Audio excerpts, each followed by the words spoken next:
ॐ सर्ववेदान्तसिद्धान्त गोचरं तमगोचरं गोविन्दं परमानन्दं सद्गुरुं प्रणतोऽस्म्यहम्। ॐ शान्ति शान्ति शान्तिः।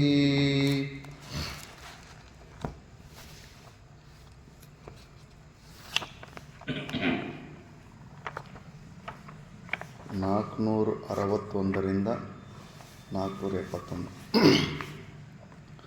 ಪ್ರಾರಬ್ಧಂ ಸಿದ್ಧ್ಯತಿ ತದಾ ಯದಾ ದೇಹಾತ್ಮನಾ ಸ್ಥಿತಿಃ ದೇಹಾತ್ಮಭಾವೋ ನೈವೇಷ್ಟಃ ಪ್ರಾರಬ್ಧಂ ತ್ಯಜ್ಯತಾಮತಃ ಶರೀರಸ್ಯಾಪಿ ಪ್ರಾರಬ್ಧ ಕಲ್ಪನಾ ಭ್ರಾಂತಿರೇವ ಹಿ ಅದ್ಯಸ್ತಸ್ಯ ಕುತಃ ಸತ್ವಂ असत्वस्य कुतो जनिः अजातस्य कुतो नाशः प्रारब्धमसतः कुतः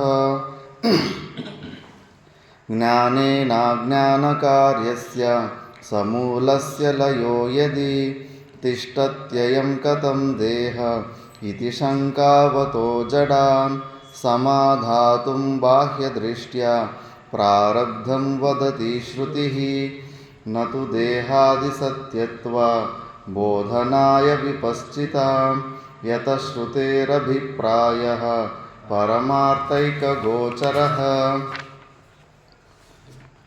परिपूर्णमनाद्यन्तम् अप्रमेयमविक्रियम् एकमेवाद्वयं ब्रह्म नेहना नास्ति किञ्चन सद्गणं चिद्गणं नित्यं आनन्दगणमक्रियम् एकमेवाद्वयं ब्रह्म नेहना नास्ति किञ्चन प्रत्यगेकरसम्पूर्णम् अनन्तं सर्वतोमुखम् एकमेवाद्वयं ब्रह्म नेहना नास्ति किञ्चन अहेयमनुपादेयम् अनाधेयमनाश्रयम् एकमेवाद्वयं ब्रह्म नेहना नास्ति किञ्चन निर्गुणं निष्कलं सूक्ष्मं निर्विकल्पं निरञ्जनम् एकमेवाद्वयं ब्रह्म नेहना नास्ति किञ्चन अनिरूप्यस्वरूपं यन् मनोवाचामगोचरम् एकमेवाद्वयं ब्रह्म नेहना नास्ति किञ्चन सत्समृद्धं स्वतः सिद्धं शुद्धं बुद्धमनीदृशम् एकमेवाद्वयं ब्रह्म नेहना नास्ति किञ्चन. ఇక్కడి వరకు మనం విచారణ చేసుకున్నాం. వివేక చూడామణిలో నిధిధ్యాసన శ్లోకాలలో మనం ఇప్పుడు అంతిమ సమయంలో నిర్వికల్ప సమాధి స్థితిని అనుభవించే సమయంలో ఇలాంటి భావంతో నిండి ఉంటాడు. తన స్వరూపం కన్నా భిన్నంగా ఇంకా ఏది ఉంది అని అనుకోడు. మళ్ళీ అలా ఎవరైతే సాధనలో ఉంటాడో అలాంటి వాళ్ళ స్థితి గురించి చెబుతారు ఇప్పుడు. నిరస్తరాగా నిరపాస్తభోగా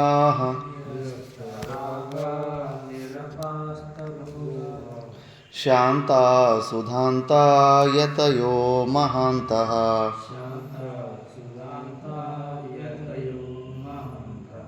విజ్ఞాయ తత్వం పరమేతదంతే ప్రాప్తాః పరాం నిర్వృతమాత్మయోగాత్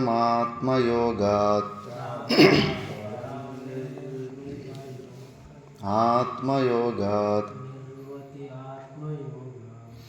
నిరస్తరాగా నిరపాస్తభోగా శాంతా సుధాంతా యతయో మహాంతః విజ్ఞాయ తత్వం పరమేతదంతే ప్రాప్తాః పరాం నిర్వృతిమాత్మయోగాత్.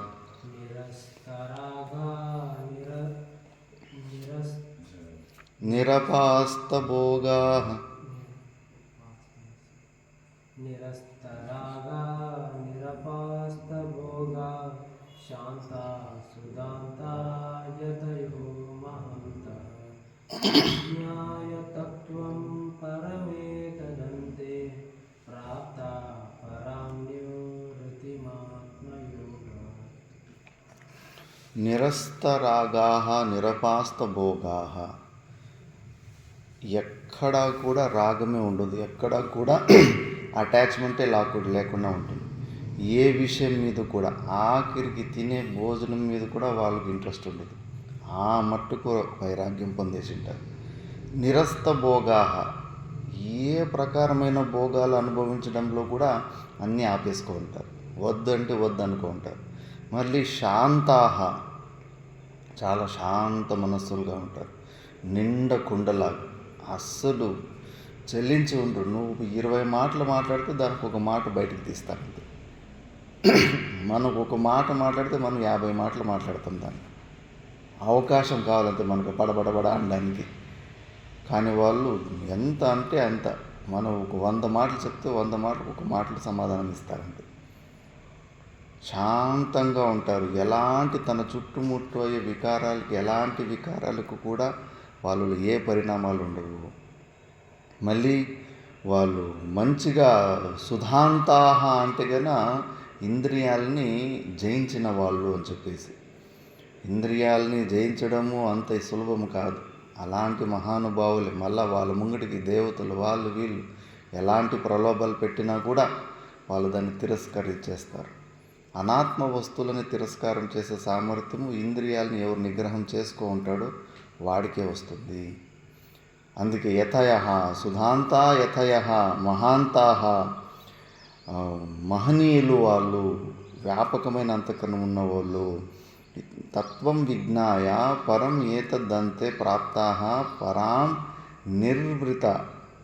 నివృత్తి అని ఒకటి ఉంటుంది. నిర్వృత్తి అంటే కనుక సంపాదించి అలాంటి స్థితిని పొంది ఆత్మయోగాత్ దాని స్వరూప జ్ఞానం ద్వారా ఇలాంటి శాంత స్వరూపులుగా ఉంటారు. మళ్ళీ ఇంకా ఎలా ఉంటారు. అందుకే ఇప్పుడు ఒకప్పుడు శిష్యుడు స్టార్టింగ్లో భయపడుతూ ఉండే. సంసార సింధు ఫస్ట్ దుర్వార సంసార దవాగ్నితప్త దోదుయ్యమాన పరిదృష్టమానై. స్టార్టింగ్లో భయపడుతూ గురువులు అడిగింటాడు. అప్పుడే గురువులు మాట ఇచ్చింటాడు. మా బహిష్ట విద్వంతవ నాస్త్యపాయ. నువ్వు భయపడకు, నీకేమీ అపాయం లేదు. సంసార సింధో స్తరణేస్తుపాయ. ఈ సంసార సాగరాన్ని దాటడానికి ఉపాయం ఉంది. ఏనైవ యాత యతయోస్య పారం. ఈ మార్గం ఏదో కొత్త ఎక్స్పెరిమెంట్, ఏదో ఎలక మీద కొత్త మందు ప్రయోగం చేసే నాటి మార్గం కూడా కాదు. ఇది బీటన్ ట్రాక్ అని అనాది కాలం నుంచి ఈ మార్గంలో ఎంతోమంది ముక్తులైపోయారు. అలాంటి పాత మార్గమే, బాగా నమ్మకం ఉన్న మార్గమే నీకు బోధిస్తున్నాను అని మాట ఇచ్చింటాడు. తవేవ నిర్దిశ్యామి అని చెప్పేసి. దాన్ని ఇప్పుడు మా బహిష్ట విద్వంస్తవనాస్తపాయ ఏనైవ యాత యతయోస్య పారం తమేవ మార్గం తవ నిర్దిశ్యామి. ఇది యదుక్తం తత్ సమాపయతి భవానపి ఇత్యాదినా. అందుకే ఇప్పుడు యోగి గురించి చెప్పి నువ్వు కూడా అలాంటి యోగివికా, నువ్వు కూడా అలాంటి సమాధి, నిర్వికల్ప సమాధి స్థితిని అలవాటు చేసుకో. ఇంకా ఎన్ని రోజులు అన్నీ కళ్ళు ఓపెన్ పెట్టుకుంటావు, నోరు ఓపెన్ పెట్టుకుంటావు, చెవులు ఓపెన్ పెట్టుకుంటావు, అన్నీ బంద్ చేసుకో. గేట్లు బయటికి వెళ్ళిపోతుంది. తూట్ల గిన్నెలో నీళ్ళు కారిపోయినట్టు శక్తి అంతా బయటికి కారిపోతాను. అన్నీ బంద్ చేసుకుని అంతర్ముఖం అయిపోయి లోపల నువ్వు ఆ నిర్వికల్ప సమాధి స్థితిని పొందని ఇంకా చెప్పడం ప్రారంభిస్తాడు. భవానపీదం పరతత్వమాత్మనః స్వరూపమానందఘనం నిచాయ విధూయ మోహం స్వమనః ప్రకల్పితం ముక్తః కృతార్థో భవతు ప్రబుద్ధః.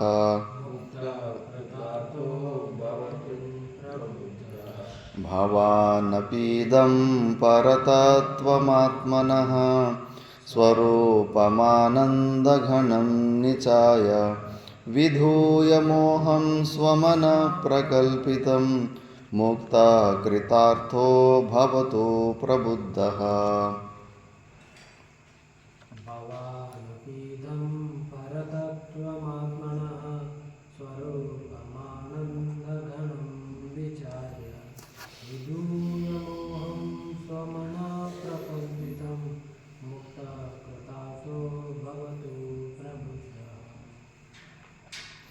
భవాన్ అంటే నువ్వు, భవానపి నువ్వు కూడా, ఇదం పరతత్వమాత్మనః ఈ పరతత్వమైన ఈ ఆత్మస్వరూపాన్ని, స్వరూపమానందఘనం నిచాయ ఈ స్వరూప జ్ఞానాన్ని పొంది నీ స్వమన ప్రకల్పిత మోహం విదూయ నీ ఒక మనసు ద్వారానే కల్పితమైన ఈ ప్రపంచాన్ని కల్పితమైన ఈ ప్రపంచాన్ని తొలగించుకొని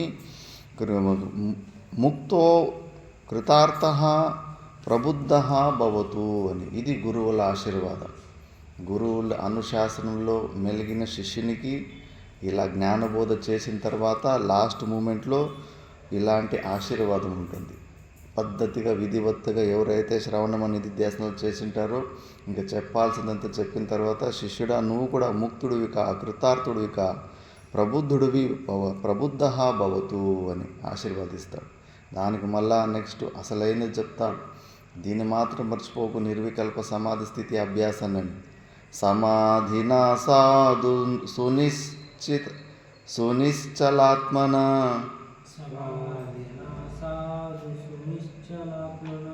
పశ్యాత్మతత్వం స్ఫుటబోధచక్షుషా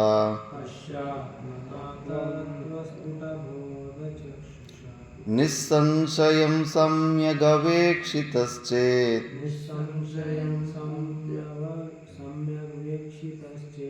శ్రుత పదార్థో న పునర్వికల్పతే. సమాధినా సాధు సునిశ్చలాత్మన పశ్యాత్మతత్వం స్ఫుటబోధచక్షుషా నిస్సంశయం సమ్యగవేక్షితశ్చేత్ శ్రుత పదార్థో న పునర్వికల్పతే.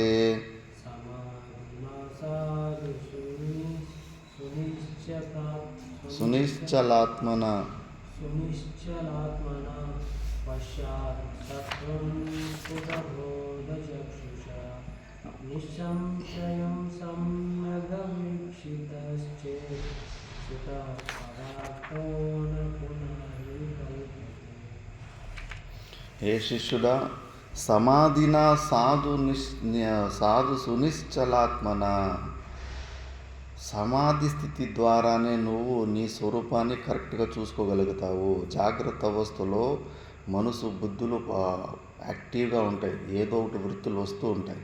ఇంతకు ముందు ఒక శ్లోకం వచ్చిండే, నిర్వికల్పక సమాధినా స్ఫుటం బ్రహ్మతత్వవగమ్యతే ధ్రువం నాణ్యతా చలతయా మనోగతే ప్రత్యయాంతర విమృశితం భవే. ప్రత్యయాంతరాలు జాగ్రత్త అవస్థల్లో మిక్స్ అయిపోతాయి. మిక్స్ ఉంటాయి కాబట్టి మనసు బుద్ధి అన్నీ యాక్టివ్ మోడ్లో ఉంటాయి కాబట్టి అప్పుడు మన స్వరూపం గురించి తెలుసుకోవడానికి అవకాశం లేదు. సుషుప్తి అవస్థలో గాఢ నిద్రలో మనసు బుద్ధులు అయితే ఉండు కానీ అజ్ఞానం ఉంటుంది, ఆవరణం ఉంటుంది. మనం ఎవరు ఏంటిని మన స్వరూప గురించి కూడా అక్కడ ఆవరణ శక్తి అడ్డొస్తూ ఉంటుంది. అందుకే ఒక సమాధి స్థితిలో ఎప్పుడైతే నువ్వు సమాధి స్థితికి ఒకసారి వెళ్తావో అప్పుడే పూర్ణంగా నీ స్వరూపాన్ని నువ్వు తెలుసుకోగలుగుతావు.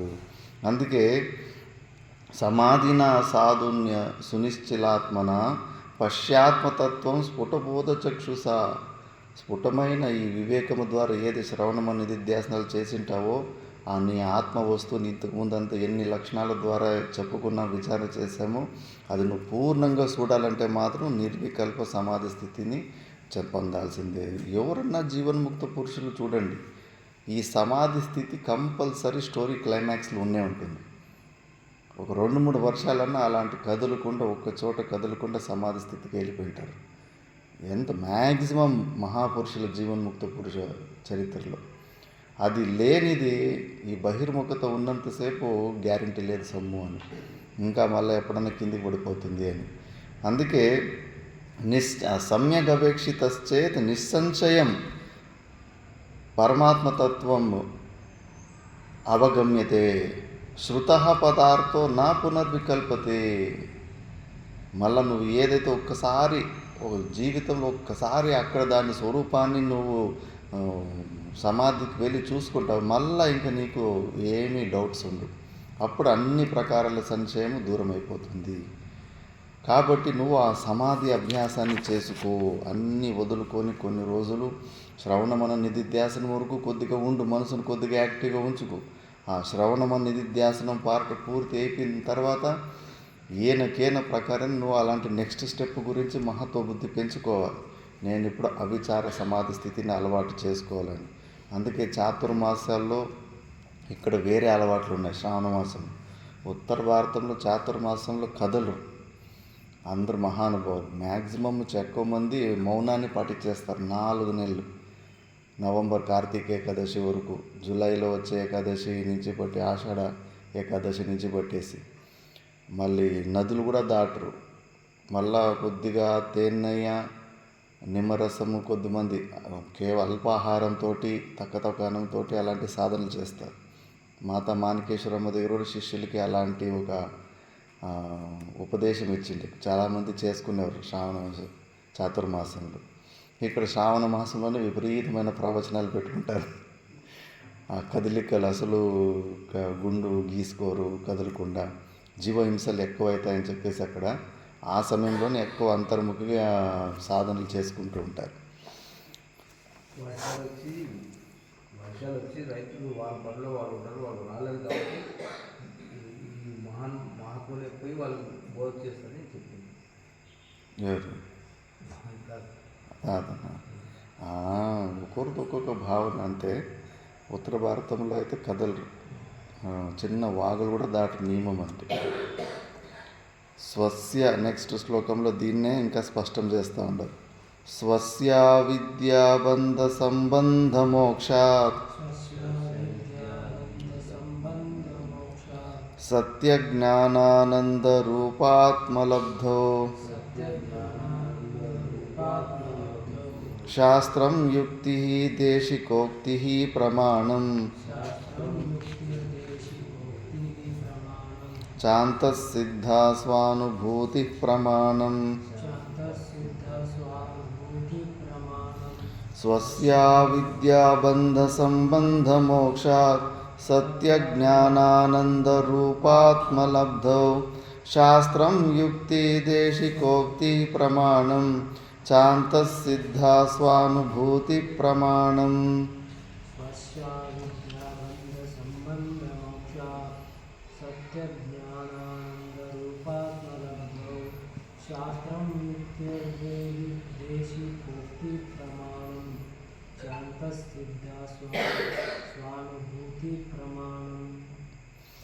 స్వస్య అవిద్యాబంధ సంబంధ మోక్షాత్. ప్రతి ఒక్కరికి వాళ్ళ అజ్ఞానం వల్ల ఏదైతే బంధం, సంసార బంధం వచ్చిందో ఆ బంధాన్ని తొలగించి మోక్షాన్ని ఇప్పియడంలో 4 ముఖ్యంగా కారణాలు ఉంటాయి. ఏంటి అంటే శాస్త్రం ఒకటి కారణం, రెండోది యుక్తి, శృతి యుక్త్య, మళ్ళా దేశికోక్తి గురువుల ఉపదేశం, ప్రమాణం చ అంతఃసిద్ధ స్వానుభూతి ప్రమాణం, లాస్ట్లో నీ స్వయం అనుభవము. నువ్వు శాస్త్రము ద్వారా, యుక్తుల ద్వారా, గురువుల ఉపదేశం ద్వారా పొందిన జ్ఞానం కూడా అప్పు తీసుకున్న జ్ఞానమే, నీ సొంత జ్ఞానం కాదది. అది అందుకే అంతఃసిద్ధ స్వ అనుభూతి ప్రమాణం, నీ ఓనొక అనుభూతినే నీకు ప్రమాణం. ఎందుకు ఈరోజు ఈ శాస్త్రం మాట విని కూడా మనం ఎందుకు రిలాక్స్ అవ్వలేకపోతున్నాం? దొరికేసింది, నా స్వరూపాన్ని నేను తెలుసుకున్నాను అనే ఒక శాంతి స్థితికి ఎందుకు పోలేకపోతున్నామంటే స్వ అనుభూతి లేదు. శాస్త్రంది పక్కా తెలుసుకున్నాము, యుక్తులు కూడా మంచి యుక్తుల ద్వారా విచారణ చేస్తున్నాము, గురువుల ఉపదేశాన్ని కూడా అక్కడ కూడా డౌట్ లేదు, కానీ ఓన్ అనుభవం లేదు. అప్పు తీసుకున్న జ్ఞానంలాగా ఉంది కాబట్టి మనకి ఇంకా దొరకలేదని ఫీలింగ్ వస్తూ ఉంటుంది. కాబట్టి అది దొరకాలంటే వెనక శ్లోకాలు చెప్పారు, నువ్వు సమాధి స్థితి అలవాటు చేసుకో. ఎంత అంతర్ముఖుడు అవుతావో అంత మ్యాక్సిమం ఉన్న జాగాన్ని గుహలాగా తయారు చేసుకో. అవసరం ఉన్నంత వరకునే బయట వ్యవహారం చేసుకోండి, అనవసరంగా అసలు కనిపించకు, మనుషులకు కనిపించకు. ఇవన్నీ డేంజర్ జోన్లు, బయట ఉన్న విషయాలు, మనుషులు అవసరం లేదు. మినిమం శరీర నిర్వహణానికి ఎంత అవసరం ఉందో అంత తీసుకొని ఉన్న జాగాన్ని గుహలాగా చేసేసుకోవాలి. స్వభావమే గుహలాగా చేసేసుకోవాలి. కొంతమంది స్వభావం ఉంటుంది, అలాంటి వాళ్ళు ఎవరు ఎక్కువ పోయి మాట్లాడు అంత సైలెంట్గా అలవాటు చేసుకుంటారు.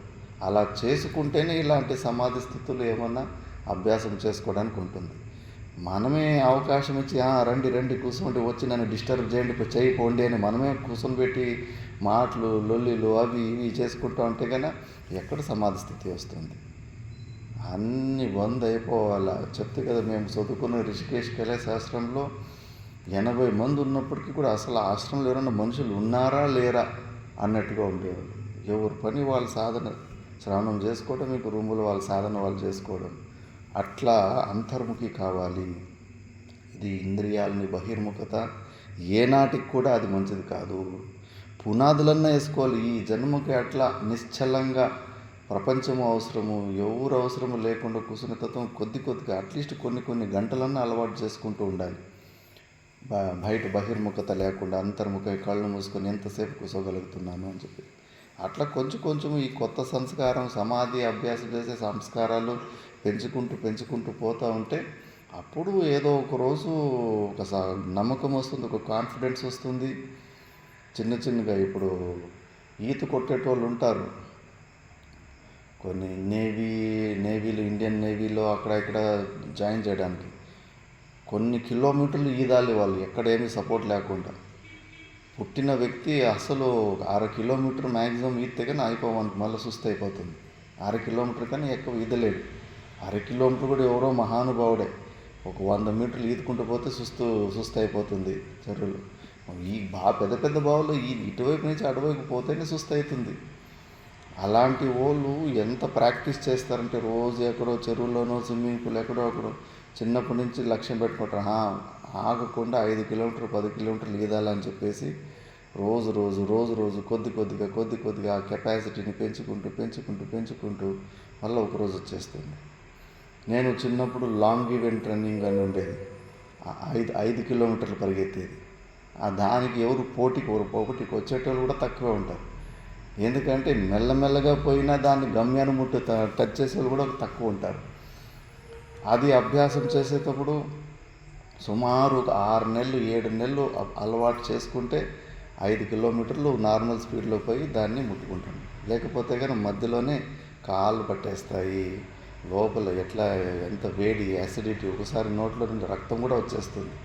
అంత కంటిన్యూస్గా 5 కిలోమీటర్లు పరిగెడతా ఉంటాం. కానీ అలవాటు మెల్లమెల్లగా అలవాటు చేసుకుంటే కానీ ఎక్కువ ఉసురు ఆడకుండానే 5 కిలోమీటర్లని పరిగెత్తేయచ్చు. అన్ని విషయాల్లో అంతేనే. అభ్యాసం చేస్తూ పెద్ద కొండల్లాగా కనిపిస్తుంటాయి. ప్రతి ఒక్క పని కూడా పెద్ద కొండల్లాగా అవుతుందో కాదో అన్నట్లు కనిపిస్తుంటాయి. మెల్లమెల్లగా అలవాటు చేసుకుంటూ ఉంటే ఆ స్థితి వచ్చేస్తుంది.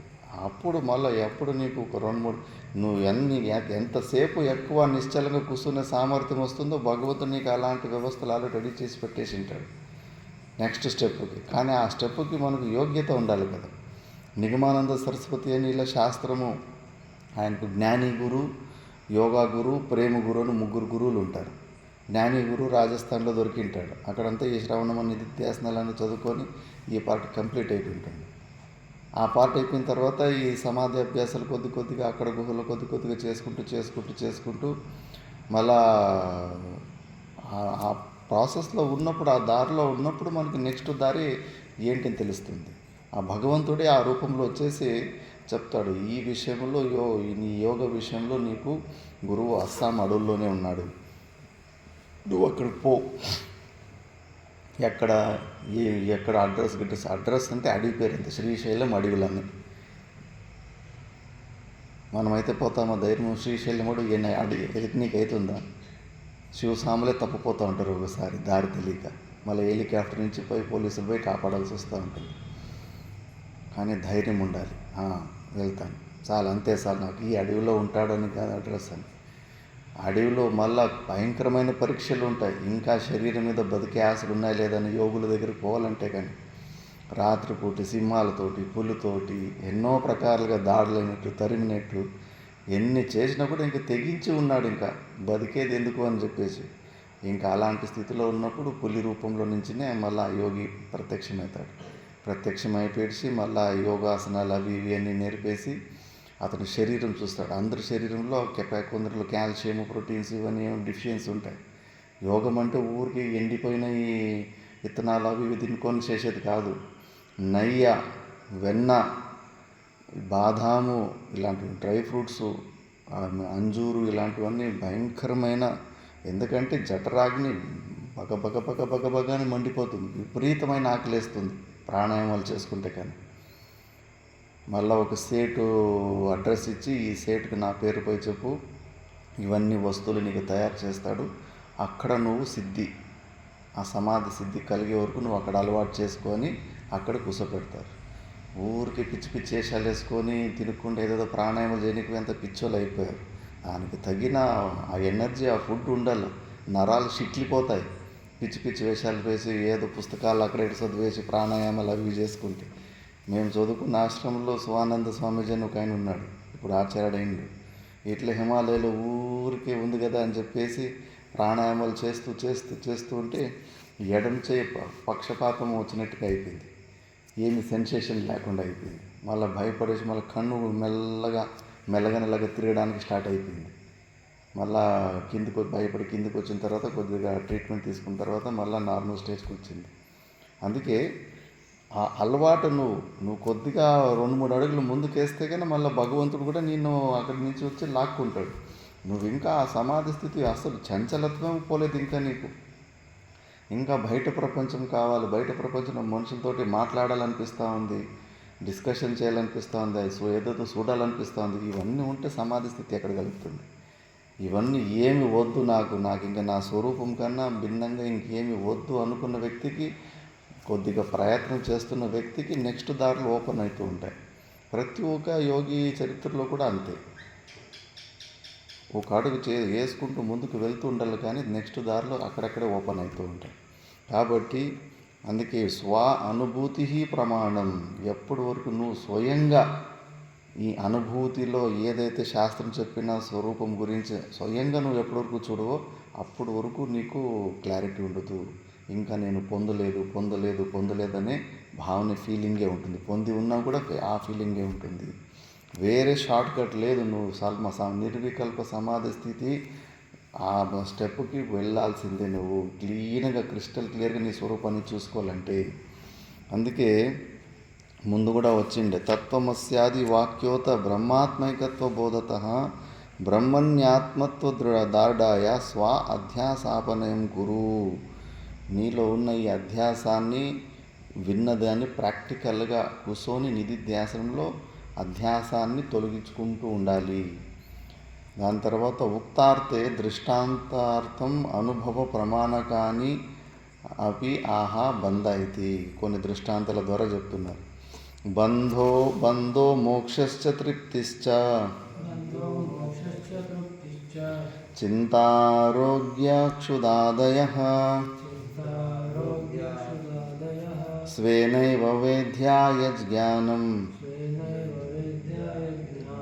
పరేషామనుమానికం బంధో మోక్షశ్చ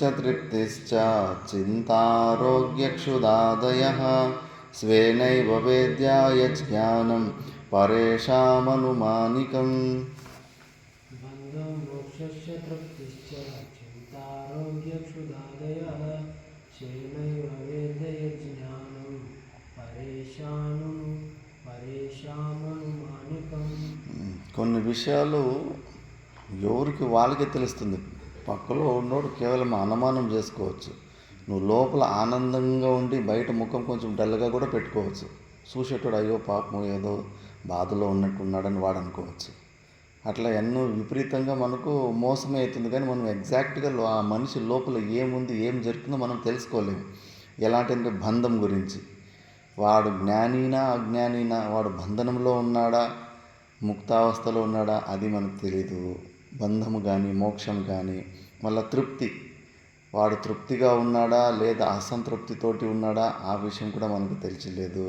చింతలు, వాడు చింతలు చేస్తున్నాడా, ధ్యానం చేస్తున్నాడా, జపం చేస్తున్నాడా మనకు తెలియదు.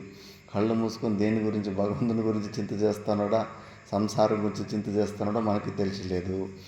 మళ్ళీ ఆరోగ్యం, లోపల ఆరోగ్యం, ఒక్కొక్కసారి చిన్న చిన్న నరాలు డ్యామేజ్ అయి ఉంటాయి. ఎంఆర్ఐ ఎక్స్రేలో కూడా కనిపించదు అవి. ఏ డాక్టర్లు కూడా నీకేమి కాలేదంటారు, కానీ నొప్పి అనుభవిస్తూ ఉన్నాడు వానికి తెలుస్తూ ఉంటుంది. అక్కడ విపరీతమైన నొప్పిని అనుభవిస్తూ ఉంటాడు. మెడ నొప్పి, నడుము నొప్పి, ఏదో ఒకటి. అందుకే ఆ నొప్పి, ఆ చింతలు కానీ, ఆ అనారోగ్యం కానీ వాడికే తెలుస్తుంది. మళ్ళీ ఆకలి కూడా అంతే. ఇవన్నీ మిగతా వాళ్ళకి మనం ఇంకో వ్యక్తిలో మనం తెలుసుకోవడం అంటే కేవలం అనుమానం చేస్తాం కానీ యథార్థంగా మనకు తెలియదు. అందుకే ఇవన్నీ మనం స్వయంగానే తెలుసుకునే విషయాలు. అందుకే నువ్వు ఈ స్వరూప జ్ఞానం, పరమాత్మ జ్ఞానం, నీ మోక్షం అంటున్నావు కదా, ఇది కూడా నువ్వు శ్రవణము ద్వారా, గురువుల ద్వారా విన్నది. ఇది అప్పు తీసుకున్న జ్ఞానం లాంటిదంటే అది నువ్వు సొంత అనుభూతిలో నువ్వు చూసుకోవాలి. ఎప్పుడు చూసుకుంటావో అప్పుడే నీకు శాంతి లభిస్తుంది. లేదంటే కనుక దొరకలేదన్నట్టు భావంలోనే ఉంటాం. అందుకే నెక్స్ట్ దాన్ని చెప్పుకుంటూ పోతున్నారు. తటస్థితా బోధయంతి గురవః శ్రుతయో యథా ప్రజ్ఞైవ తరేద్విద్వాన్ ఈశ్వరానుగృహీతయా.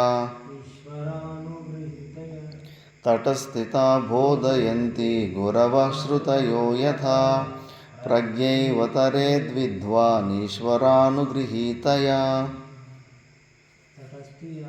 తటస్థితా బోధయంతి గురవః శ్రుతయో యథా ప్రజ్ఞైవ తరేద్విద్వాన్ ఈశ్వరానుగృహీతయా. గురువులు తటస్థంగా ఉండి నిన్ను గురుబోధ ఉపదేశం వరకు అంతే. మాతా మాణికేశ్వరమ్మ దగ్గర ఒక శిష్యురాలు ఉంటుంది, కళావతమ్మ.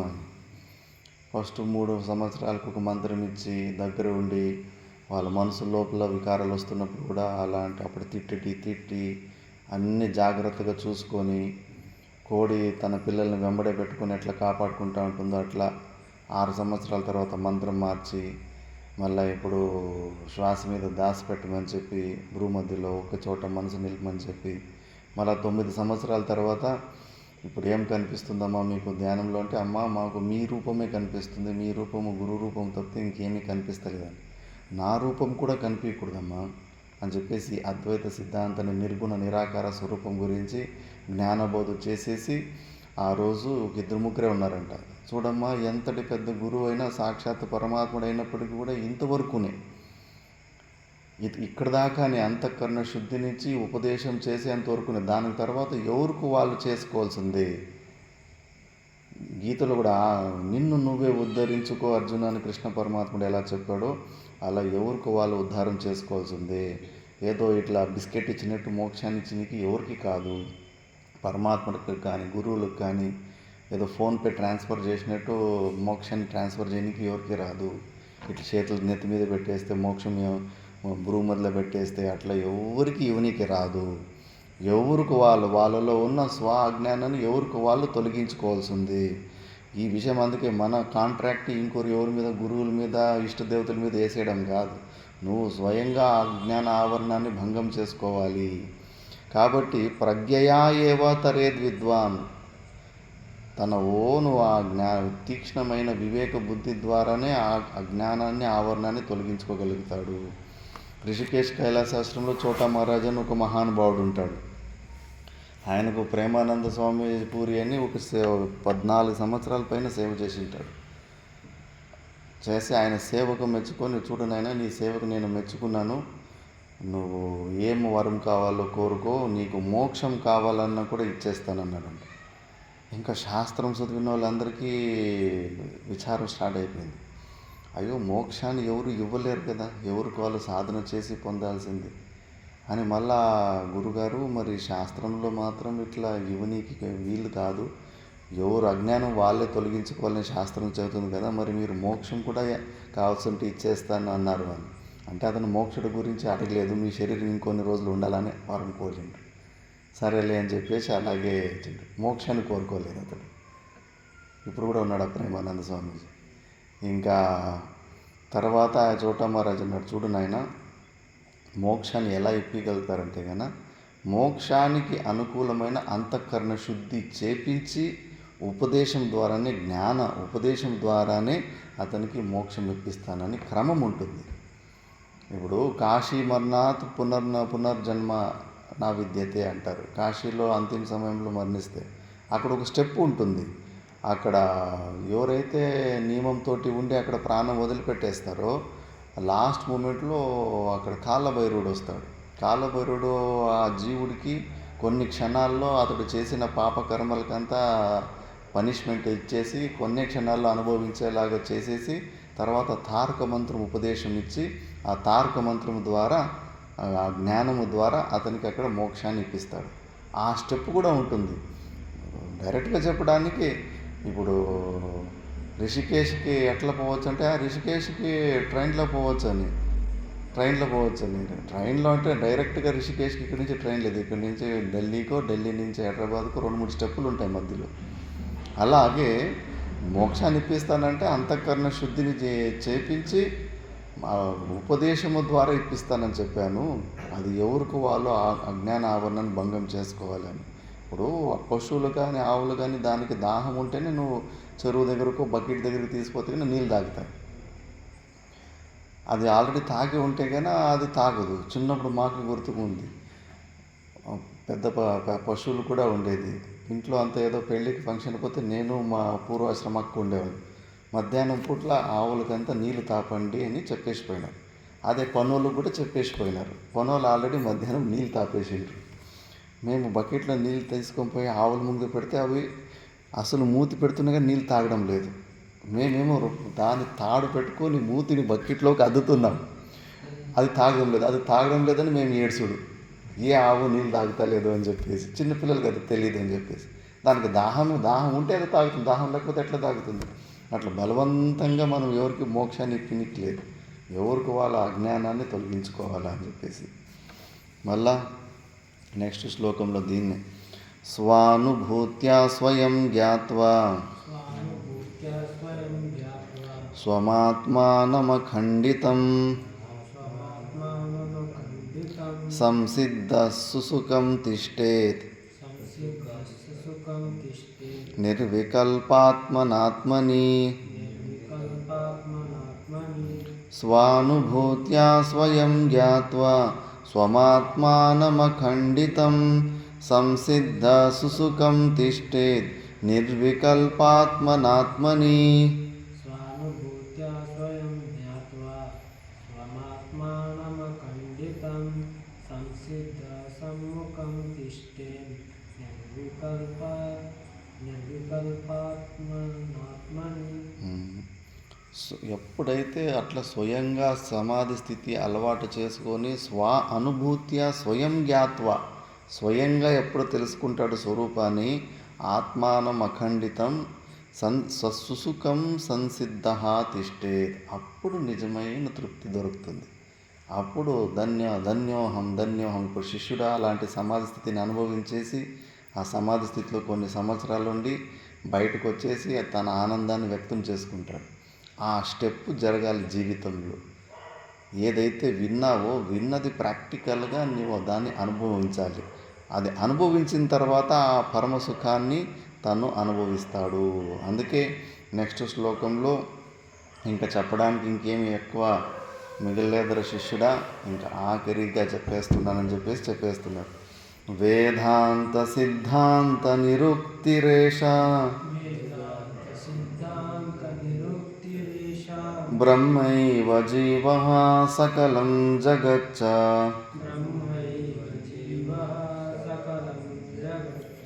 అఖండ రూప స్థితిరేవ మోక్షః బ్రహ్మ ద్వితీయం శ్రుతయ ప్రమాణం.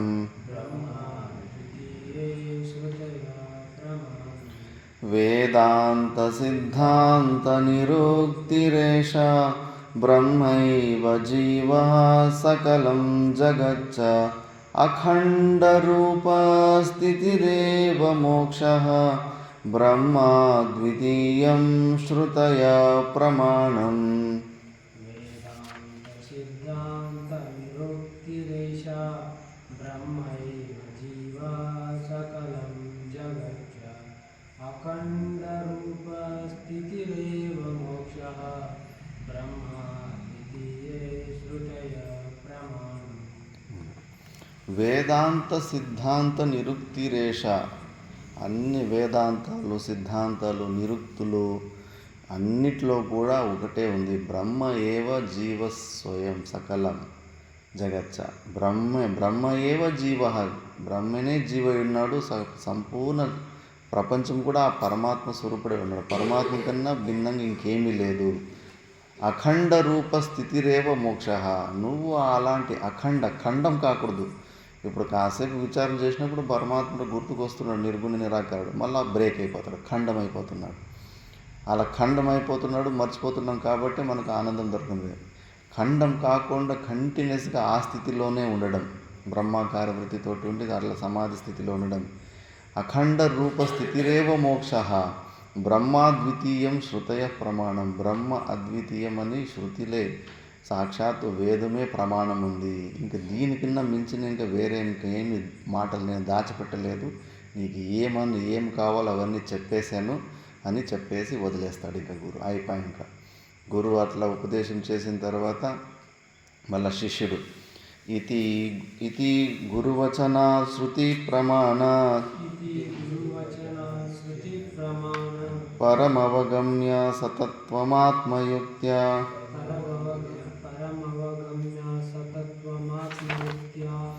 ప్రశమితకరణ సమాహితాత్మా క్వచిదచలాకృతిరాత్మనిష్ఠితోభూత్ అచలాకృతి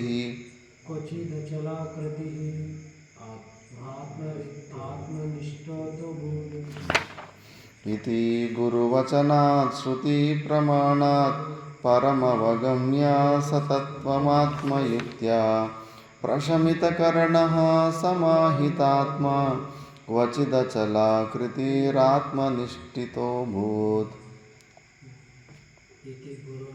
इति गुरुवचनात् श्रुतिप्रमाणात् परमवगम्य सतत्वमात्मयुक्त्या प्रशमितकरणसमाहितात्मा क्वचिदचलाकृतिरात्मनिष्ठितो भूत्.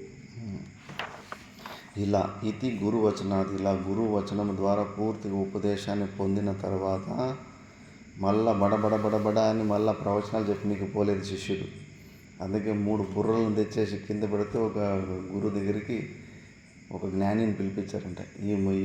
వీళ్ళు ముగ్గురు చచ్చిపోయిన వాళ్ళు, ఈ 3 బుర్రలలో ఎవరు మంచిగా సాధన చేశారో చెప్పు అని.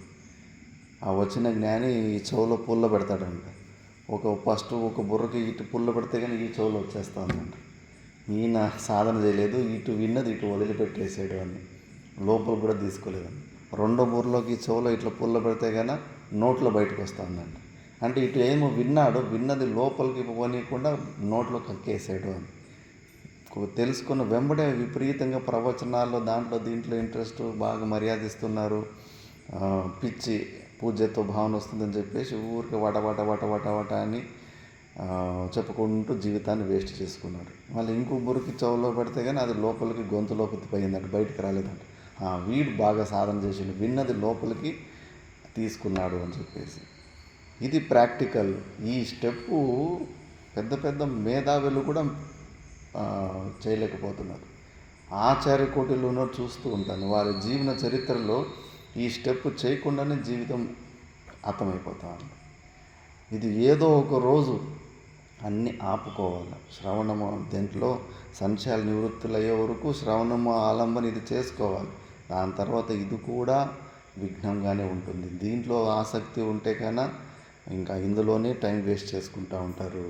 అలా కాకుండా శిష్యుడు పరమవగమ్య సతత్వం ఆత్మయుక్త్యా, శాస్త్ర ప్రమాణం ద్వారా గురువుల ఉపదేశం నుంచి ఆత్మ స్వయంగా యుక్తి ద్వారా ప్రశమితకరణ సమాహితాత్మ, ఇంద్రియాలని అస్సలు బంధించేసి ఉంటాడు. ఒక్క ఇంద్రియం కూడా వ్యాపారం చేస్తూ ఉండదు.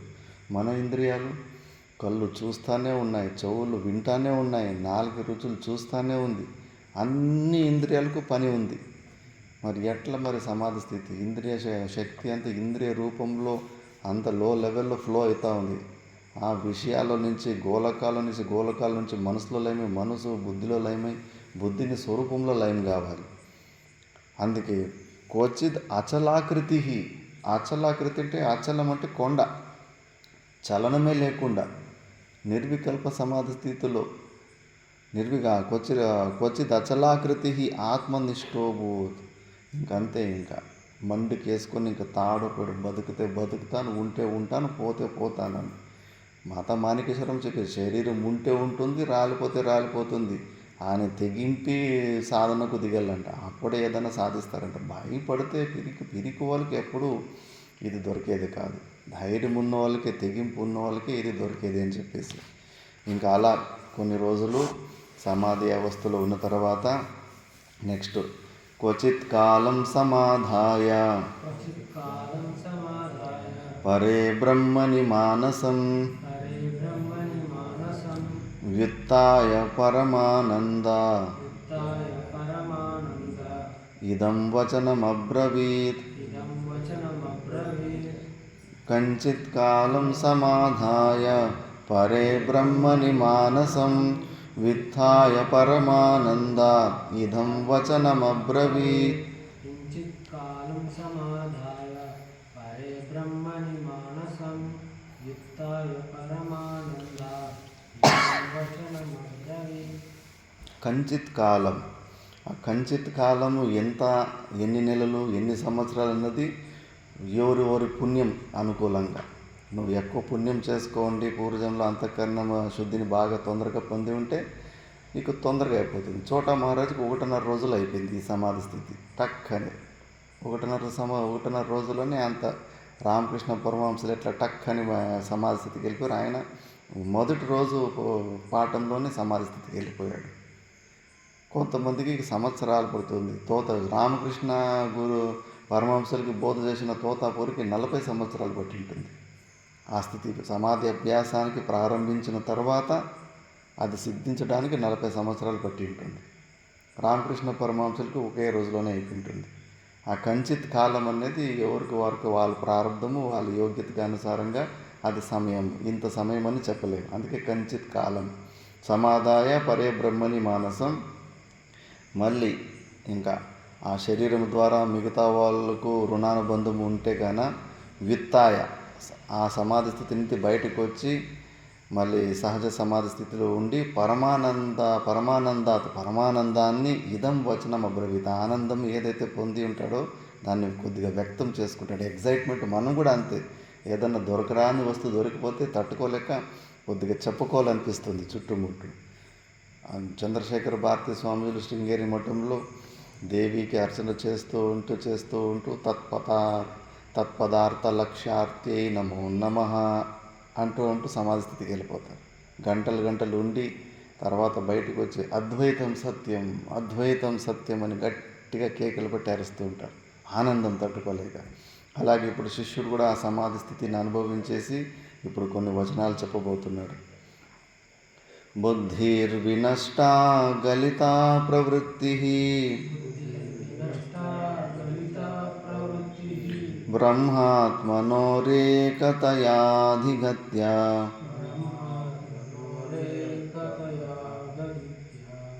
ఇదం న జానేప్యనిదం న జానే కిం వా కియద్వా సుఖమస్య పారం.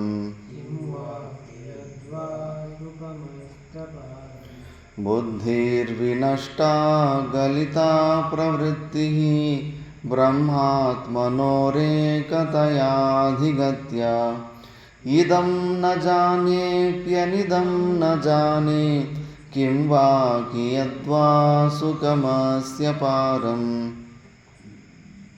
బుద్ధిర్వినష్టా గలితా ప్రవృత్తి బ్రహ్మాత్మనోరేకతయాధిగత్య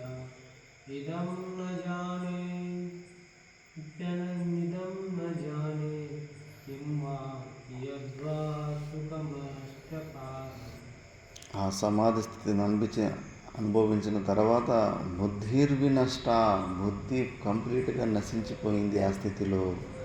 గలితా ప్రవృత్తి ఇప్పుడు అది చేయాలా ఇది చేయాలా, ఎన్నో ప్రకారాల ప్రవృత్తులు మనలో ఉంటాయి.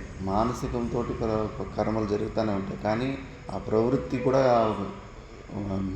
గలిగా అంటే కన్నా అది కరిగిపోయింది. బ్రహ్మాత్మనోర్ ఏకతయా అధిగత్య, జీవ బ్రహ్మ ఐక్యాన్ని జ్ఞానం పొందిన తర్వాత ఇలా అయిపోయింది. ఇదం న జానే అపి అనిదం న జానే, పదార్థాల్లో భేదం అసలు కనిపి పదార్థ భావని స్థితి అంటారు. అసలు ఏ వస్తువులు ఏ డిఫరెన్స్ ఉంటుంది. ఇంకా అవధూతులు మీరు చరిత్ర వింటే కన్నా మలాన్ని కూడా వాళ్ళు తిన్న దృష్టాంతాలు ఉంటాయి. విచిత్రంగా వాళ్ళకి ఏ పదార్థాలు భేద బుద్ధి అనేదే ఉండదు. నిత్యానంద అని కంజన్గాడ్లో ఒక యోగి ఉంటాడు. పోయి అటు చరండీల్లో అక్కడెక్కడ కూర్చునే చూడడానికి ఏం చరండి మంచినీళ్ళు కానీ చరండీలో కానీ ఏ ప్రకారమైన ఆ భేద బుద్ధులు కూడా అలాంటి స్థితిలోకి వెళ్ళిపోతుంటారు అవధూతులు. ఏ పదార్థాలు ఇది మంచిది అది చెడుది అని ఏమీ అసలుకి ఉండనే ఉండదు. అది అలాంటి స్థితిని మళ్ళా తను అనుభవిస్తున్న ఆనందము ఇంత అంతని కింవా కియద్వా, అసలు దాన్ని కొలతలు పెట్టలేకపోతున్నాడు. అపరిమితమైన సుఖమస్య పారం, ఈ సుఖము ఇంత అంతని ఏమి నేను దాని గురించి చెప్పలేకపోతున్నాను అని పరమానందంలో ఉన్నాడు ఇప్పుడు. దాన్ని నెక్స్ట్ శ్లోకంలో చెప్తా ఉన్నాడు. వాచా వక్తుమశక్యమేవ మనసా,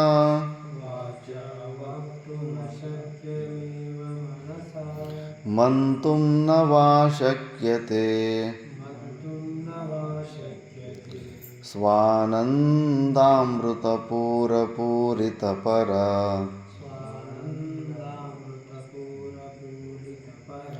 బ్రహ్మాంబుధేర్వైభవం,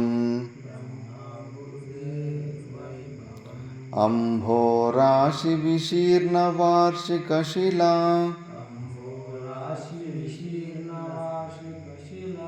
భావం భ్రజన్మే మనః, యస్యాం శాంచలవే విలీనమధునా,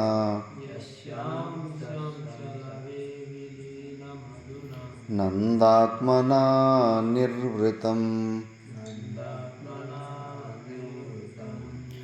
వాచా వక్తుమశక్యమేవ మనసా, మంతుం న వా శక్యతే, స్వానందామృతపూరపూరితపరా, బ్రహ్మాంబుధేర్వైభవం, అంభోరాశి విశీర్ణ వార్షికశిలా, భావం భ్రజన్మే మనః, యస్యాం శాంచలవే విలీనమధునా, నందాత్మనా నిర్వృతం.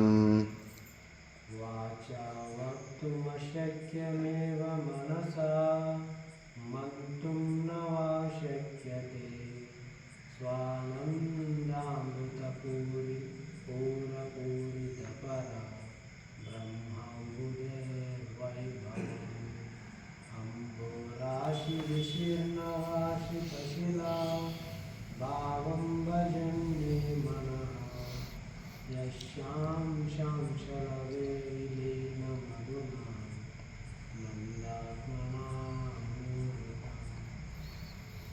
అప్పుడప్పుడు వర్షాలు పడేటప్పుడు వడగండ్లు పడుతుంటాయి, పెద్ద పెద్ద ఇంత ఐస్ రాళ్ళు పడినట్టుగా. ఒక ఊర్లో అయితే బెంగళూరు దగ్గరలో ఒకసారి కైవారం పక్కలో ఒక చెరువులో పెద్ద ఐసు గడ్డ లాంటి మేఘం బండరాయిలాగా పెద్దది పడితే కింద భూకంపంలాగా వచ్చింది. అది ఒక మూడు రోజులు ఉండి మళ్ళీ కరిగింది. అది అంత పెద్ద ఐసు గడ్డ కింద పడింది వడగండ్లు. విచిత్రం వర్షాలు. అలాంటి వడగండ్లు పడి సముద్రంలో ఒక వడగండ పడి సముద్రం నీళ్ళలో ఎట్లా లైమ్ అయిపోయిందో అలాగే నా ఒక మనసు ఆ పరమాత్మని స్వరూపంలో ఇప్పుడు లైమ్ అయిపోయింది. సముద్రంలో ఇంత వడగండు పడితే కానీ ఆ ఒక్క భాగంలో చిన్న సైజులోనే ఉంటుంది. ఆ చిన్న సైజులో ఉన్న వడగండు అక్కడ ఆ సముద్రం లైఫ్ అయిపోయేసరికి ఇప్పుడు నేను సముద్రం అంతా నేనే అనిపిస్తూ ఉంది. నాకు ఆ ఆనందాన్ని నేను అంతా ఇంత అని చెప్పలేను. మనసు ద్వారా నేను అసలు గ్రహించలేకపోతున్నాను, వాగీంద్రం ద్వారా మీకు నేను చెప్పలేకపోతున్నాను, వర్ణించలేకపోతున్నాను. ఆ అనుభూతి అట్లుంటుంది. మళ్ళా తన వ్యవహారము మనలాగా సామాన్య వ్యక్తుల్లాగా నార్మల్గా ఉండదు వ్యవహారం. భలే ఆయన చూపులు విచిత్రంగా ఉంటాయి. ఆ స్థితిని పొందినప్పుడు వాళ్ళ కళ్ళు అంతా ఎట్లుంటాయి, సగం తెరిచినట్టు సగం మూసినట్టు ఉంటాయి. ఆ స్థితిని పొందిన తర్వాత మళ్ళీ బయట గురించి ఎక్కువ అసలు పట్టించుకోరు. మనం ఇంత స్పష్టంగా చూస్తున్నట్లు అసలు విచిత్రంగా చూస్తుంటారు. ఈ ప్రపంచాన్ని అసలు లేనట్టుగానే చూస్తూ ఉంటారు. మళ్ళీ నెక్స్ట్ శ్లోకంలో ఎక్కడ పోయింది ఈ ప్రపంచము, ఇంత నన్ను ఏడిపించిన ప్రపంచం ఎక్కడ అని అడుగుతాడు. ఇప్పుడు క్వగ్గతం కేనవా నీతం స్వగతం కైనవానీతం కుత్ర లీనమిదం జగత్ కుత్రలీనమిదం జగత్ అదునైవ మయా దృష్టం అధునైవ మయా దృష్టం నాస్తి కిం మహదద్భుతం నాస్తి కిం న మహదద్భుతం క్వగతం కేనవా నీతం కుత్ర లీనమిదం జగత్ అధునైవ మయా దృష్టం నాస్తి కిం మహదద్భుతం. స్వగతం కైనవానీతం కుత్రలీనమిదం జగత్ అధునైవ మయా దృష్టం నాస్తి కిం మహదద్భుతం కోగతం కేనవా నీతం కుత్రలీనమిదం జగత్. ఎక్కడ పోయా ఈ జగత్తు, ఎక్కడికి వెళ్ళిపోయింది, ఎవరు తీసుకెళ్ళిపోయారు ఈ జగత్తు? నన్ను ఇన్ని సంవత్సరాలు ఏడిపించిన జగత్తు కనిపిస్తలేదే ఇప్పుడు. ఎంత మోసపోతుంది ఈ జగత్తు ఉంది అని చెప్పేసి, సత్యం అని చెప్పేసి ఊరికే వాళ్ళు ఏడిపించరు, వీళ్ళు ఏడిపించరు అని ఊరికే అనుకుంటా ఉంటే కానీ అసలు లేనే లేదే. ఎక్కడ పోయి నన్ను ఏడిపించిన జగత్తు ఎక్కడ పోయింది? అదునా ఏవ మయా దృష్టం. ఇప్పుడే చూస్తే కదా, ఇప్పుడే అంత దెబ్బలు తిన్నాను జీవితం అంతా. ఇన్ని 50 సంవత్సరాలు 60 సంవత్సరాలు నన్ను ఏడిపించిన జగత్తు అసలు కనిపిస్తానే లేదు, ఎక్కడ బాయా? ఇప్పుడిప్పుడే చూస్తే కదా ఈ జగత్తు. అదునా ఏవ మయా దృష్టం నాస్తి కిం మహదద్భుతం. అరే ఎంత మహదద్భుతం ఇది. స్వప్నంలో అంతే. స్వప్నంలో ఎన్నో కష్టాలు వస్తుంటాయి, ఏడుస్తూ ఉంటాము, విపరీతంగా ఏడుస్తూ ఉంటాము. మళ్ళీ లేచిన తర్వాత అయ్యో ఊరికే అనవసరంగా స్వప్నంలో ఏడుస్తామండి, అంతా ఒట్టిది, ఏమీ లేదు అక్కడ అని చెప్పేసి. ఇది కూడా అంతే. జాగ్రత్త అవస్థలు నువ్వు ఒకసారి సమాధి స్థితిని అనుభవించేస్తే ఓరి పిచ్చోడా అనిపిస్తుంది. ఎంత టైం వేస్ట్ చేసుకున్నాను అనవసరంగా. 60 సంవత్సరాలు 80 సంవత్సరాలు ఊరికే కష్టపడ్డాను. చిన్న వయసులోనే ఈ సమాధి స్థితిని పొందేసి ఉంటే కానీ ఎంత బాగుండు, టైం వేస్ట్ కాకుండా ఉండని అప్పుడు పశ్చాత్తాపం అవుతుంది. కాబట్టి శిష్యుడు అలాంటి సమాధి స్థితిని అనుభవించి ఇలా తను వ్యక్తం చేస్తున్నాడు. అలా అనిపిస్తూ ఉందా మనకి? ప్రపంచం నిజంగానే ఉన్నట్టు అనిపిస్తుంది, రోజు అదే ప్రపంచం కనిపిస్తూ ఉంది. మాయమైపోయినట్టు కనిపిస్తూనే లేదు మనకు, కానీ సమాధి స్థితిలో అనుభవిస్తే వాడికి అట్లా కనిపిస్తుంది. అరే ఎక్కడ పాయి ప్రపంచము అని చెప్పేసి. నెక్స్ట్ కిం హేయం కిముపాదేయం కిం హేయం కిముపాదేయం కిమన్యత్ కిం విలక్షణం కిమన్యత్ కిం విలక్షణం అఖండానందపీయూష అఖండానందపీయూష పూర్ణో బ్రహ్మ మహార్ణవే. పూర్ణో బ్రహ్మ మహార్ణవే కిం హేయం కిముపాదేయం కిమన్యత్ కిం విలక్షణం అఖండానందపీయూష పూర్ణే బ్రహ్మ మహార్ణవే. కిం హేయం కిముపాదేయం కిమన్యత్ కంతి విలక్షణం అఖండానందపీయూష పూర్ణే బ్రహ్మ మహార్ణవే. ఇప్పుడు ఆయన అఖండమైన స్వరూపమైపోయాడు. తనకుతో తన స్వరూపం తప్పితే వేరే వస్తువులేమీ కనిపిస్తానే లేదు. ఇప్పుడు అంటూ కిం హేయం, దేన్ని వదులుకోవడానికి ఇంకో వస్తువు ఏదైనా ఉంటే కదా. 2 వస్తువులు ఉంటే ఒక వస్తువు ఇంకో వస్తువుని వదులుకుంటుంది. అసలు రెండో వస్తువు కనిపిస్తానే లేదు ఇప్పుడు ఆ స్వరూపంలో సమాధి స్థితిలో. కిం హేయం కిము అనుపాదేయం, ఇంకోటి ఏదో పట్టుకోవాలా, గ్రహించాలా, పొందాలని. ఇంకో వస్తువు రెండో వస్తువు ఉంటే అది పట్టుకోవడానికి ఏదైనా ఆలోచనలు వస్తాయి. ఇంకో వస్తువు కనిపిస్తానే లేదు. కిమన్యత్ కిం విలక్షణం. ఓహో ఎన్ని ప్రకారాల వస్తువులు కనిపిస్తుంటే నేను అజ్ఞానంలో ఉన్నప్పుడు, చెట్లని, పుట్లని, కొండలని, నదులని, ఇవన్నీ ఎక్కడ పాయా? ఏమి సజాతీయ భేదాలు విజాతీయ భేదాలు ఉన్నవి అన్నీ ఏమి కనిపిస్తలేదే. ఉన్నది ఒకే ఒక వస్తువు ఉంది. అఖండానంద పీయూష పూర్ణే, అఖండానందం. ఇందులో ఆనందంలో మునిగి ఉన్న నాకు ఏమి అసలు భేదాలు విజాతీయ సజాతీయ విజాతీయ స్వగతగత భేదాలు ఏమి కనిపిస్తలేవు అని. మాతా మాణికేశ్వరంకి అలాంటి అనుభూతి కలిగేసింది. ధ్యానం చిన్న వయసులోనే మండికేసుకొని పద్మాసనంలో కూర్చోంటే మొత్తం నీళ్ళు నీళ్ళు నీళ్ళు, అన్ని డైమెన్షన్లు, ఒక నీళ్ళు తప్పితే వేరే వస్తువు ప్రతీతినే లేదు. అంత చిన్న వయసులో భయపడేసింది, బెదిరిపోయింది, అబ్బో ఇదేంటిది అని చెప్పేసి. ఆ వివేకానందుడు కూడా ఈ సమాధి స్థితి గురించి ఎటకారం చేస్తూ ఉంటాడు రామకృష్ణ పరమహంసకి. ఇవన్నీ ఊరికే కల్పనలంతే, అలాంటిదంతా స్థుతి ఉంటుందా లేదా, నిర్వికల్ప సమాధి స్థితి అట్లా ఇట్లా అని భలే ఎటకారం చేస్తూ ఉంటాడు. రామకృష్ణ పరమహంసులు కాలు బొట్టనెలతోటి బ్రూ మధ్యలో కొద్దిగా నొక్కేస్తే కన్నా తను కూర్చున్న రూమ్లో ఉన్న వస్తువులంతా ఇట్లా రౌండ్గా తిరిగి అన్నీ మాయమైపోతూ ఉంటాయి. భయపడతాడు వివేకానంద. స్వామీజీ ఏం చేస్తున్నావు, నాకు ఇంకా అక్క చెల్లెలు ఉన్నారు, వాళ్ళకి ఇంకా పెళ్ళిళ్ళు కాలేదు, మా నాన్న కూడా లేడు, మా అమ్మను చూసుకోవాలా, ఇది చేసుకోవాలా, ఏం చేస్తున్నావు అని కేకలు పెడతా ఉంటాడు. ఆ స్థితి మొదటిసారి, అలాంటి స్థితి ప్రపంచం సత్యమని, ఆ ప్రపంచం మనం అనుకున్న ప్రపంచమే మాయమైపోతుంటే బెదిరిపోతారు. అయ్యో ఏంటిది అని చెప్పేసి.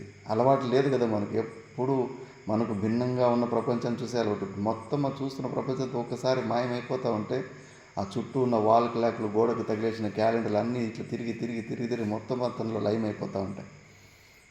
ఆ సమాధి స్థితిని పొందిన తర్వాత మళ్ళీ దేవిని ప్రార్థన చేసుకుంటాడు పరమహంసనమ్మ, ఇతనికి ఇప్పుడే సమాధి స్థితి ఇవ్వకు, ఈ శరీరం వల్ల కొన్ని పనులు జరిగేటివి ఉన్నాయి, ఆ పనులు అయ్యే వరకు మళ్ళీ ఇతనికి ఆ స్థితిని ఇంత తొందరగా ఇప్పియకు, నిర్వికల్ప సమాధి స్థితి అని కోరుకుంటాడు. కాబట్టి మళ్ళీ అవన్నీ అమెరికాకి వెళ్ళి అవన్నీ పనులన్నీ చేసిన తర్వాత లాస్ట్లో ఆ స్థితిని పొందుతాడు. కాబట్టి అంత అద్భుతంగా ఉంటుంది మన స్వరూప జ్ఞానం. ఇది కదా, ఇలాంటి అనుభూతులు పొందాలి, అది ప్రాక్టికల్ వేదాంతం. ఇప్పుడు వింటున్నది థియరీ. ఈ థియరీని ప్రాక్టికల్గా కన్వర్ట్ చేసుకోవాలి కదా. మెల్లమెల్లగా అలవాటు చేసుకుంటూ ఉంటే అలాంటి స్థితులు, అలాంటి అనుభూతులు అనిపిస్తూ ఉంటాయి. ప్రయత్నం చేస్తే అనిపిస్తుంది అట్లా. ఆ చంద్రగ్రహణం రోజు విచిత్రమైన అనుభూతులు జరిగినాయి. ప్రయత్నం చేస్తే కానీ అప్పుడు తెలుస్తుంది, ఓహో అంటే శ్రవణం ఒక బలం వల్ల మీ ఆ సమాధి స్థితిలో అలా అలవాటు కూర్చున్నప్పుడు మీకే తెలుస్తాయి. కానీ మొత్తానికి విచిత్రంగా అనిపిస్తూ ఉంటుంది. ఇంకా మళ్ళీ నెక్స్ట్ అలాగే ఇంకా చెప్తా ఉన్నాడు. నకించిదత్ర పశ్యామి న శృణోమి న వేద్మ్యహం స్వాత్మనైవ సదానంద రూపేణాస్మి విలక్షణః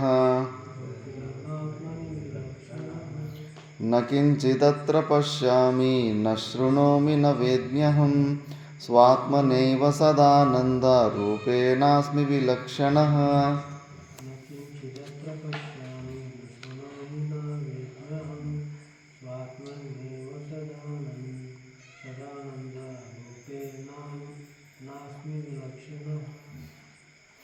నా కించిదత్ర పశ్యామి, నేను అసలు ఏమి చూడలేకపోతున్నాను. అలాంటి స్థితి వస్తుంది. రమణ మహర్షులకు చిన్న వయసులో అక్కడ సమాధి స్థితిలో కూర్చుంటే 13 సంవత్సరాలు అసలు నల్లటి స్క్రీన్ అడ్డం ఉన్నట్టు ఎవరు కనిపించలేదు.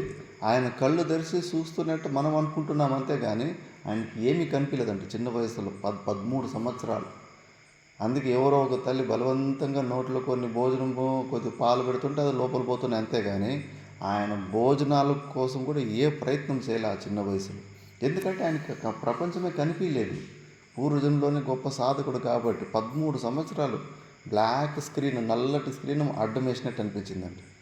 మనకు అలాంటి స్థితి వేస్తే కన్నా బెదిరిపోతాం. అయ్యో ఏంటి, ఎవరు, ఏమైంది, నాకేం కనిపిస్తలేదు, ఎక్కడ బాగా మనోళ్ళు చూస్తున్నారు, బెదిరిపోతారు, భయపడిపోతారు చాలామంది. కనిపిస్తున్న ప్రపంచం ఒక్కసారి మాయమైపోతే కానీ.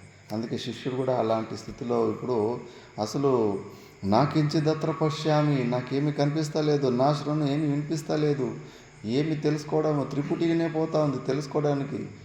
మన లోపలున్న చైతన్యము, బుద్ధి, ఇంద్రియాల ద్వారా బయట తెలుసుకున్న వస్తువు ఆ త్రిపుటినే పోయింది, ఏమీ తెలుసుకోనికైతే లేదు. స్వాత్మనేవ సదానంద రూపేణ అస్మి విలక్షణ, స్వరూపంలోనే ఉన్నాను, విలక్షణంగా ఉన్నాను అని చెప్పేసి అనుభూతిని చెప్పుకుంటా ఉన్నారు. మరి ఇలాంటి అనుభూతి ఎవరు పొందుతారో అలాంటి వాళ్ళకే గురువులు ఒక మహిమ తెలుస్తుంది. మిగతా వాళ్ళకి గురువుల మహిమ అర్థం కాదు. పూర్ణంగా కొద్దిగా మా గురువులు నాకు హెల్ప్ చేశారని కొద్దిగా ఫీలింగ్ ఉంటుంది. కానీ గురువులు జీవితాన్ని ఎట్లా మార్చారని ఆ అనుభూతిలో పొందిన వ్యక్తికే అర్థమవుతుంది. చోటా మహారాజ్ ఎప్పుడైతే ఋషికేశ్ కైలాసాశ్రమంలో ఆ సమాధి స్థితి తొందరగా పొందేశాడో, మళ్ళీ వాళ్ళు గురుగారు బయట కనిపిస్తే నిలబడిన కట్టి టక్కని కింద దండవత్ ప్రణామం అంటారు, టన్నని కింద ఎట్లా పడిపోతున్నాడో, ఎన్నిసార్లు కనిపిస్తే అన్నిసార్లు సాష్టాంగ ప్రణామం చేసేదంట. పిచ్చి పట్టేసింది అనుకున్నారంట. కింద పెండ ఉన్ని, గాజు పీసు ఉన్ని, రాళ్ళు ఉన్ని, గురుగారు కనిపించారంటే టక్కని సాష్టాంగ ప్రణామం చేసేసేవారంట. ఆ స్థితిని అనుభవించిన వ్యక్తికే ఆ గురువుల కృప ఏంటి, గురువుల మహిమ ఏంటి అని తెలుస్తుంది. మిగతా వాళ్ళకి ఎప్పటికీ అర్థం కాదు. కొద్దిగా ఉంటుంది శ్రద్ధ, రెస్పెక్ట్ ఉంటుంది, మా గురుగారు నాకు కొంచెం సాయం చేశారు. కానీ అంతటి మా భావన మళ్ళీ వాళ్ళ గురుగారు గురించి ఆ ఆరాధన జరిగినప్పుడు మీ గురుగారి గురించి 4 మాటలు చెప్పండి అని ఒక 20-30 సార్లు ప్రయత్నించి 20-30 సంవత్సరాలు మీ గురుగారి గురించి కొన్ని మాటలు చెప్పండి అని మైక్ ఇస్తే చెప్పనీకి ప్రారంభం చేస్తే కానీ అట్లే ఏడుపు వచ్చేసేదంట, వాయిసే ఆగిపోయేదంట. ఆ భావం తట్టుకోలేక గురుగారి కృప గురించి అది ఆ స్థితిని పొందిన వ్యక్తికే తెలుస్తుంది దాని మహిమ ఏంటి అని చెప్పేసి. దాన్ని పృష్టాజ్ఞాన కృతకృత్య గురుం ప్రణమతి నమైతి భావాద్వైతం సదాకార్యం క్రియాద్వైతం నా కుత్రచిత్. ఇది గుర్తుపెట్టుకోవాలా. అద్వైతము భావాద్వైతం, లోపలను అంతా ఉన్నది ఒకటే స్వరూపము, అందరూ ఒకటే అని లోపల అనుకోవాలా. బయట క్రియాద్వైతం చూడకూడదు. అంతా ఒకటేలే, గురువు ఒకటే, నేనే ఒకటే, ఇంకా ఆయనకేం నమస్కారం పెట్టేది. పురాణాల్లో ఇలాంటివి, విష్ణు సభలో ఇలాంటి మూర్ఖులు అక్కడ ఒక జ్ఞానం పొందిన తర్వాత ఉన్నది ఒకటే ఆత్మస్వరూపం కదా, నేను ఒకటే విష్ణువును ఒకటే అని అహంకారం చూపించినందుకు మళ్ళీ భూలోకంలో మళ్ళీ జన్మ తీసుకోవాల్సి వచ్చింది. ఆ క్రియలో క్రియాద్వైతాన్ని చూపించకండి కుత్రచిత్తు. లోపల భావనలో మనమంతా ఒకటే స్వరూపమని లోపల భావనలోనే ఉండాలి. ముఖ్యంగా గురువుల దగ్గర మాత్రము నువ్వు అంతిమ వరకు నువ్వు శిష్యరూపంలోనే ఉండాలి. ఇప్పుడు నేను సమాధి స్థితిని పొందేసి నేను జ్ఞాని అయిపోయినని గురువు నెత్తి మీద కూర్చునికి రాదు కదా. కాబట్టి అద్వైతం త్రిషు లోకేషు నాద్వైతం గురునా సహా. అద్వైతం 3 లోకాలలో ఎక్కడ కావాల్సిన నీకు అద్వైతం నడుస్తుంది. నా అద్వైతం గురునా సహా. గురు దగ్గర మాత్రం నీ అద్వైత నాటకాలు చేయకు. భావాద్వైతం పెట్టుకోవాలి కానీ క్రియాద్వైతము పెట్టుకోకూడదు. ఈ జ్ఞానం పొందకుండానే జ్ఞానం పొందినట్ట ఆభాసలు ఉంటారు కదా మూర్ఖులు, వీళ్ళు ఇలాంటి దురాహంకారం పెట్టుకుంటారు. ఆయనేం గొప్ప, ఆయనకు తెలిసిన విషయాలన్నీ నాకు తెలిసినాయి. ఇక్కడ గృహస్థులకి ఆ భావన ఉంది. ఏముంది ఆ ఊరికి ఆయన ఎర్రబట్టలు వేసుకుంటాడంటే ఆయన ఏం తెలుసుకుంటాడో నేను తెలుసుకున్నాను, ఆయన ఏం చెప్తాడో ప్రవచనం నేను ప్రవచనం చెప్తాను, నేను గురువుని, నేను గొప్ప అని చెప్పేసి ఆ భావంలో ఉంటారు. దానివల్ల వాళ్ళకే నష్టం ఉంటుంది, గురువుకి ఏమీ హాని కాదు. వాళ్ళే ఆ జ్ఞానం ద్వారానే అలాగే వాళ్ళు అంతరించిపోతారు. కాబట్టి దానికి ఆ గురువుల్ని ఇప్పుడు గురువులు చేసిన ఉపకారాన్ని శిష్యుడు స్మరిస్తాడు. నమో నమస్తే గురవే మహాత్మనే విముక్త సంగాయ సదోత్తమాయ నిత్యాద్వయానందరసస్వరూపిణే భూమ్నే సదా పారదయాంబుదాంనే